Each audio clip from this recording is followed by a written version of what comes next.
Richard Dawkins, Sam Harris e Daniel Dennett. Agora, o mais engraçado é o seguinte, que a terminologia usada já é o seguinte, religião e ciência. Então, em primeiro lugar, quem disse que o que esses camaradas estão fazendo nesses 3 livros é ciência? Quer dizer, já é um absurdo total a gente partir do princípio de que o materialismo é ciência. E se você aceita essa terminologia e tenta discutir depois em termos de conhecimento e fé, você já caiu dentro de uma armadilha.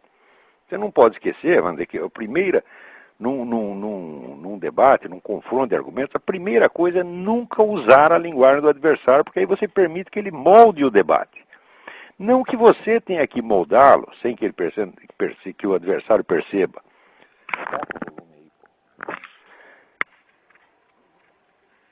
Não que você tenha que moldá-lo, mas você não pode permitir que o sujeito molde. Você não pode entrar dentro, vamos dizer, de uma camisa de força verbal que lhe foi imposta, tá certo, por um adversário mal intencionado e desonesto.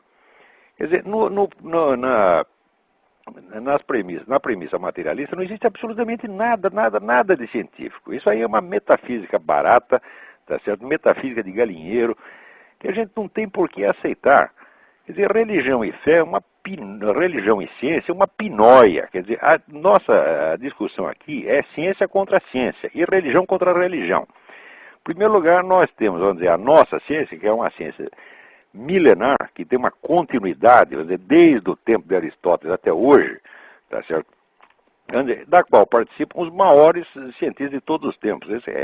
O número de cientistas crentes, religiosos ao longo da história supera enormemente o de cientistas materialistas. E os materialistas sempre foram representados por cérebros inferiores, como Epicuro, por exemplo, tá certo? Ou Demócrito, que era um camarada que fazia uma descobertazinha, mas que não tinha a estrutura intelectual nem mesmo para ele entender o que ele tinha descoberto. Quer dizer, Demócrito fez uma observaçãozinha certa, que é a questão dos átomos, e falou um monte de besteira o restante do tempo. Epicuro também fez uma observaçãozinha certa, que é a crítica exatamente a crítica que ele faz a Demócrito, mas o resto da filosofia dele é uma besteirada sem fim. Colocar esses camaradas no nível de um Aristóteles e de um Platão já é absurdo. Ao longo da história, o que você vai ver é que o materialismo sempre foi uma coisa de pessoa de inteligência inferior, de pessoa incapaz de entender as coisas além de um certo nível. E ainda hoje é a mesma coisa. Esses 3, por exemplo, Dawkins, Harris e Dennett, seria muito interessante vocês lerem o comentário que foi feito a respeito, um longo comentário do Michael Novak, que saiu na National Review, que reduz esses 3 assim, abaixo de merda. Porque primeiro ele começa a demonstrar que eles têm uma concepção pueril a respeito de Deus. Quer dizer, as ideias que eles têm sobre o que seja Deus, tá certo? São ideias de um menino de 10 anos no máximo. É uma coisa que revela, não só em cultura, como falta de inteligência. Eu estou seguro que o Dawkins não é um homem inteligente. E o Dennett e o Harris, muito menos. Mas nem mesmo inteligente. Quanto mais.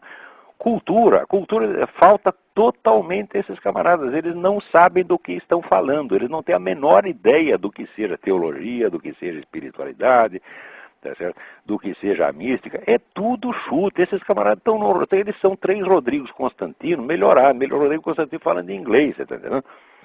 Agora, como é que nós vamos respeitar essas pessoas e colocá-las como seus representantes da ciência? Quer dizer, a obra científica do Dawkins é 0. Até hoje só foi besteira. Aquele negócio do gen egoísta, isso já foi desmoralizado há muito tempo. Quer dizer, não é porque o sujeito tem um cargo, é professor não sei aonde, que nós vamos acreditar que ele é um porta-voz da ciência. Tá certo? A pessoa nem sabe o que é ciência e não é capaz de levar uma discussão séria sobre metodologia científica durante 5 minutos. Né? Agora, pelo lado da religião, é incrível que os defensores da religião também não a conhecem, porque de cara eles aceitam, né, que crer ou não crer em Deus é matéria de fé. Ora, a doutrina católica diz exatamente o contrário. Você crer em Deus é matéria de prova racional, tá certo? Agora, você crer nos artigos específicos, nos pontos específicos da fé cristã, como o nascimento virginal miraculoso do Cristo, a ressurreição, etc., aí sim é matéria de fé. Mas a crença em Deus não é matéria de fé de maneira alguma. Mas você vê a totalidade dos defensores da religião já entram em campo vestindo a camisa de força que o adversário lhe impôs. E diz que não, todos nós temos o direito de crer. Eu não tenho o direito de não crer de jeito nenhum. Você tem o direito de ser burro. Quer dizer, o sujeito que não é capaz de entender, vamos dizer, a noção mesmo do que seja Deus, ele tem o direito de não acreditar, só na medida em que ele tem o direito de ser burro. A existência de Deus não é matéria de fé. Essa é matéria de prova racional. E isso já está mais do que provado há muito tempo. Não se pode admitir, vamos dizer, que uma pessoa seja intelectualmente respeitável quando entra no debate sem nem mesmo conhecer isto, né, imaginando que a totalidade da religião é pura questão de fé. O sujeito que diz isso é uma besta quadrada, não entende nada do que está falando, pô. Você tem que aprender a se respeitar a si mesmo e respeitar a sua própria religião em primeiro lugar. Se vocês acham que a igreja durou 2000 anos, assim, só com o negócio de matéria de fé, tá certo? Na base da pura irracionalidade, então você já está depreciando sua própria igreja. Pelo amor de Deus, vai conhecer, vai estudar um pouco, tá certo? Hoje em dia, por exemplo, existe um autor aqui nos Estados Unidos que se chama o padre Stanley Jaki, Jaki. E eu acho que qualquer sujeito que entre nessa discussão de ciência e religião, que pelo menos não lê os livros do Jaki, está por fora, e é melhor ficar quieto. Então, desde logo, vamos dizer o seguinte: a ciência significa um conhecimento racional organizado. Para ser racional, você tem que partir de certas premissas, vamos dizer, que sejam universalmente inquestionáveis e que são fundamentos, vamos dizer, da própria lógica. Quando nós temos, vamos dizer, partimos da premissa de que a base, a origem do conhecimento é a experiência, nós temos que entender primeiro o que é a experiência. A experiência se dá sempre dentro de um quadro, vamos dizer, existencial, que é este mundo em que nós vivemos. Então a existência do mundo é a primeira premissa da ciência. A segunda premissa, tá certo, tem que ser, vamos dizer, a natureza do próprio conhecimento humano. Tá certo? Você não vai encontrar uma única época na história em que os seres humanos tenham vivido na ignorância total e nem alguma em que eles tenham vivido na total sabedoria. O ser humano vive, desde que ele existe, ele vive num lusco-fusco, ele vive numa mistura de sabedoria e ignorância, mistura de conhecimento e ignorância. Isso quer dizer que a realidade dentro da qual nós estamos, ela tem necessariamente extensões para além do limite conhecido. E isto não é uma coincidência, não é uma situação provisória que nós possamos ter a esperança de vencer amanhã. Nós nunca chegaremos ao conhecimento total, porque isso é incompatível com a própria duração da vida humana. Uma criatura que vive durante um período X e depois morre, ela não pode ter o conhecimento total, porque ela não pode ter o conhecimento do que se fica sabendo no dia seguinte, porque ela morreu. Portanto, a ambição do conhecimento total é incompatível com a própria estrutura da realidade na qual nós temos. Isso quer dizer que essa estrutura da realidade ela comporta necessariamente a noção de um para-além, de uma transcendência. Ela incorpora isso necessariamente. E quem não for capaz de aprender isso, não tem o direito de abrir a boca num debate científico. Quer dizer, a noção da transcendência é absolutamente necessária para qualquer raciocínio que você comece a fazer. Por outro lado, vamos dizer, a atitude que você tem perante essa transcendência só pode ser duas. Quer dizer, ou é uma atitude de abertura confiante, ou é uma atitude de recuo temeroso. Só existem essas duas. Tá certo? A atitude de abertura é a que preside a fundação da filosofia e das ciências e das religiões. A outra atitude é o que produz o gnosticismo. O que é o gnosticismo? O gnosticismo é você ter medo de Deus ao ponto de você odiá-lo e de você não querer mais pensar naquilo. Quer dizer, o negócio da transcendência, a transcendência te apavora de tal maneira que você tem que fechar os olhos e negar que aquilo existe. E pior ainda, então você inventa 3 ou 4 preceitos metodológicos, diz o seguinte: daqui para dentro nós só vamos investigar isto, mais isto, mais isto, mais isto. O que estiver fora disso não interessa e nem mesmo existe. Aí o Eduí do Brasil me manda aqui a entrevista que saiu na revista Veja com esse matemático John Allen Paulos. publicou aí um livro chamado Irreligion, né? Então é mais um livro descendo cacete na religião com base na autoridade adquirida por um diploma, né, de ciências naturais, no caso de matemática e física. O nego estuda matemática e física e acha que isso o habilita a falar de religião. Isso aí já está virando um vício, né? Mas esse aqui, na verdade, é o pior de todos, porque ele é apresentado aqui pela Veja como um sujeito que, em vez de ele atacar a religião com violência, como fazem o Christopher Hitchens e o Richard Dawkins, né, ele vai de maneira mais amena, fazendo gracinha, etc, etc. Né? Então, olha, que diferença faz? Se é para mentir, tanto faz você mentir com raiva ou, né, ou mentir dando risada, a merda é a mesma. Eu não li o livro do sujeito, mas nessa entrevista aqui, ele comete assim, o sujeito é professor de matemática e lógica, ele comete erros de lógica tão fantásticos aqui nessa breve entrevista, que não pode ter sido um erro de transcrição, assim, não pode ser. Né? É claro que eu vou comentar isso no artigo, mas só para vocês terem uma ideia, né, o sujeito diz assim, o repórter pergunta a ele, Pascal e Leibniz, entre inúmeros grandes filósofos do passado, eram matemáticos e eram crentes. Daí o Paulus responde, Leibniz tinha uma concepção muito particular de Deus. Como ele, muitos dizem acreditar em Deus, mas aquilo em que creem não seria chamado de Deus pelo cidadão comum. As leis impessoais do universo, a beleza do mundo material, todas as coisas já foram chamadas de Deus. Se você definir Deus assim, bem, então Deus existe. Mas que porra é essa? Quer dizer que Leibniz chamava de Deus as leis impessoais do universo? Ninguém nunca leu uma linha de Leibniz. Como é que tem o cara de pau de falar uma coisa dessa? Né? E, em segundo lugar, ele adverte aqui que ele está tratando da religião fazendo abstração das tradições religiosas. Quer dizer, ele pega simplesmente a Bíblia, lê a Bíblia, né, literalmente, e prova que as afirmações da Bíblia tomadas literalmente não são logicamente sustentáveis. Quer dizer, isso é um empreendimento absolutamente pueril. Né? Ou seja, ele diz que ele confessa que ele está discutindo com as crenças do cidadão comum a respeito de Deus. Nós sabemos que a religião, vamos dizer, toda religião, é uma estrutura hierárquica, na qual, vamos dizer, o conhecimento de Deus começa pela periferia e vai se aproximando gradativamente, né, de um centro, que é justamente aquele ao qual tiveram acesso, vamos dizer, os grandes representantes dessa religião, os grandes santos, os grandes místicos, né, e os grandes filósofos da religião. Isso quer dizer que a abordagem do cidadão comum é necessariamente periférica e necessariamente metafórica, é cheia de símbolos, é uma abordagem mais literária do que outra coisa.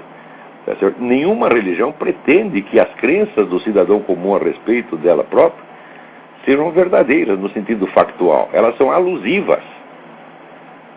Né? Quando o crente diz assim, ele diz, por exemplo, minha filha estava doente, eu rezei, Deus a curou.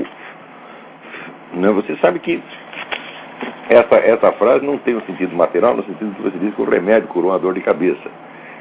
Não é bem assim. Quer dizer, para você desmembrar essa frase, Deus curou a minha filha, e transformar num significado material que possa ser comprovado ou impugnado, você precisaria fazer uma sequência de operações lógicas muito complicadas. Né? E é exatamente o que pode ser testado, o que pode ser discutido, não são jamais as crenças, né, metafóricas do cidadão comum, mas, vamos dizer, as teses formais em que a teologia dessa religião se expressa. Quer dizer, somente a teologia, a filosofia religiosa de alto nível podem ser discutidas. Agora, o sujeito foge disto e vai discutir o que não pode ser discutido, que são crenças meramente metafóricas, simbólicas do cidadão comum. Quer dizer, isso é um charlatanismo monstruoso. Isso é a mesma coisa que você querer impugnar a física baseado nas ideias de física do homem do posto de gasolina da esquina, tá entendendo? É a mesmíssima coisa. Quer dizer, de você pegar uma pessoa iletrada e perguntar para ela o que ela imagina que seja, né, a teoria da relatividade, a mecânica quântica, então ela vai, no máximo, vai te dar uma ideia metafórica. E daí você vai provar que essas ideias são falsas e, portanto, você acreditará que você impugnou, né, a mecânica quântica com a teoria da relatividade. É exatamente o que esse sujeito está fazendo. Quer dizer, é um empreendimento de uma vigarice intelectual extrema e intolerável. Intolerável, quer dizer, o sujeito não pode ser perdoado por causa disso. E pior, é que ele sabe que ele está fazendo isso, porque ele diz, não, eu não estou levando em conta as tradições religiosas, eu estou apenas combatendo a afirmação literal. Ora, se ele sabe que a afirmação literal não representa a religião, mas representa apenas uma crendice popular em torno da religião, crendice que, note bem, não é contraditória com a religião, mas é a periferia dela, tá certo? O que caracteriza a religião é a capacidade que ela tem de unificar desde as pessoas do mais alto nível intelectual até o povão num corpo de crença, mas esse corpo de crença é compreendido de maneira diversificada por essas várias camadas de crentes, né? Que começam lá com São Tomás de Aquino e Leibniz e vão descendo aí até o seu Zé Mané, né? Então ele vai pegar, o Paulo pega as crenças do Zé Mané, derruba todas com uma facilidade, evidentemente, e acredita que derrubou a religião. E pior, ele considera que essas crenças do Zé Mané que são a religião. E que as crenças dos altos filósofos e teólogos daquela religião não são representativas. Quer dizer, você está invertendo. Quer dizer, é Leibniz que é representativo do cristianismo, não o Zé Mané. Isso é Leibniz, é São Tomás de Aquino. É com esse que ele tinha que discutir. Como intelectualmente a coisa não faz sentido, então é claro que o intuito não é de uma discussão séria. O intuito é apenas de difamação. Esse sujeito tem que ser respondido, não é com polêmica, tem que ser respondido com um processo.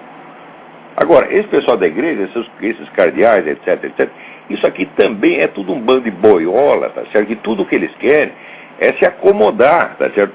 Com um mundo materialista, né? E fazer de conta que está tudo bem. E quando a gente reclama disso aqui, nos termos e com a veemência que deve ser reclamado, né? Eles dizem, não, meu filho, você não pode ter ódio no seu coração. Quer dizer, eles estão confundindo aquilo que a Bíblia chama de respeito humano com a verdadeira crença. Eu não tenho que ter respeito humano nenhum por esse merda desse Paulo. Veja, e você tratar no sujeito, discutir com ele em alto nível, racionalmente, polidamente, é você induzi-lo ao pecado. Se você tivesse algum amor por esse seu Paulo, você chegava a dar 2 tapas na bunda dele, já cala a boca, burro, ou lhe metia um processo para ele entender a gravidade do que ele fez. Agora, se você dá para ele a ilusão de que ele é um intelectual sério e está discutindo, você está corrompendo a alma do cara. Isso é falta de caridade. Quer dizer, esse pessoal que na defesa da religião não é capaz de tomar uma atitude mesmo de macho, tá certo? Eles não só estão danando a sua alma, como estão danando a alma dos outros, tá certo? Então, esse Paulo, ele é um charlatão mesmo, um charlatão assumido, agora a Veja vai lá, né, e puxa o saco do sujeito. Por quê? O repórter da Veja é ignorante. Quer dizer, quando o sujeito responde que Leibniz entendia como Deus as leis impessoais do universo, a beleza do mundo natural, eu digo, meu filho, para de dizer besteira e vai estudar Leibniz. É claro que não. Leibniz é uma concepção inteiramente ortodoxa, tá certo? De Deus baseado na Bíblia. Agora, as explicações dele, são muito mais representativas da religião, no caso protestante, tá certo? Do que as crenças de uma empregadinha doméstica que vai na igreja do Bispo Macedo, porra. Agora, o cara que quer discutir, armado do seu diploma de lógica e matemática, quer discutir com a empregadinha e, evidentemente, ganha. E acredita que derrubou a religião. Quer dizer, como a gente pode aceitar uma coisa dessa? Intelectualmente, isso não é um empreendimento justificável. Só se justifica com o intuito de propaganda difamatória. E, portanto, não é com polêmica jornalística ou polêmica acadêmica que se responde a uma coisa dessa.